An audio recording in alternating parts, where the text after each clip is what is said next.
Auč. Trečia, dar ryškesnė, auč. Yra paveikslai, kuriuos pažvelgi ir jau po sekundės nori nukreipti žvilgsnį.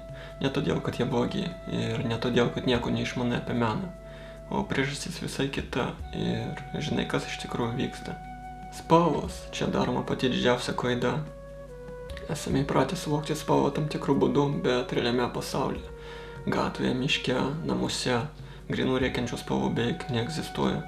Šviesa atsispindi nuo paviršiaus, daiktai nudažo vienas kitą.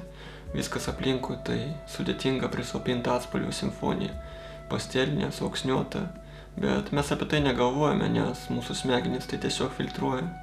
Paimkime paprastą pavyzdį. Gėlė sode. Ji mums atrodo ryški, bet jei ją nufotografuotum ir paimtum spalvą pipetę programoje, paaiškėtų, kad ryškiausias žiedlapis iš tikrųjų yra prislopintas. Jame yra daug pilkumų.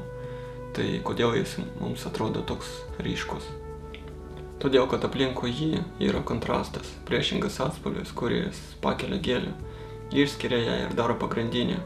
Ryškumas tai ne absoliuti spalvos savybė, tai santykis tarp spalvų. Ir čia dauguma dailininkų daro vieną klaidą. Ima spalvą tiesiai iš tubelės ir dažo ją visą paveikslą. Vieną ryškę spalvą, antrą ryškę spalvą, trečią dar ryškesnę, auč. Paveikslas galiausiai rėkia visų garsų, kiekvienas centimetras reikalauja dėmesio vienu metu. Ir čia prasideda įdomiausia dalis. Auč!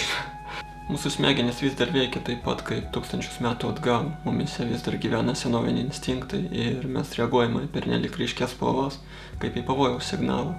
Tai ne metafora, tai fiziologija. Raudona, rūgštinė, elektrinė. Jos tiesioginė prasme paleidžia mumise nerimo mechanizmą. Žvilgsnis prisitraukia, bet tuoj pat ateina kitas signalas. Bėk. Būtent todėl prieš tokį paveikslą žmogus sustoja sekundė, o paskui tiesiog išeina.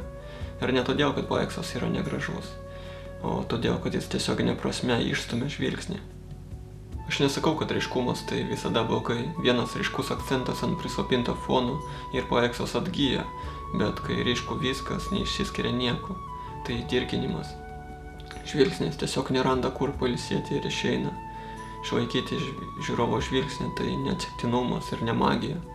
Tai sprendimas, bent jau turėtų būti.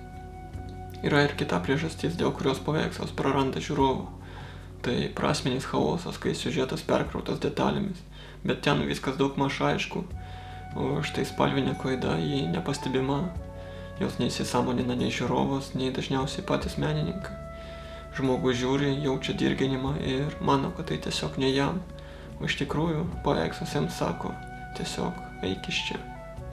Beje, jeigu įdomu pamatyti mano darbų kūrimo procesą, info aš paliksiu aprašyme, ten rasti nuorodą į mano Pinterest accountą. Na ir nuorodą į savo svetainę irgi paliksiu, jeigu užsimanysite kurį nors paveikslą savo įsigyti į namus. Kainos visiems prieinamos, tai kad nesikuklinkit, galite pasižiūrėti.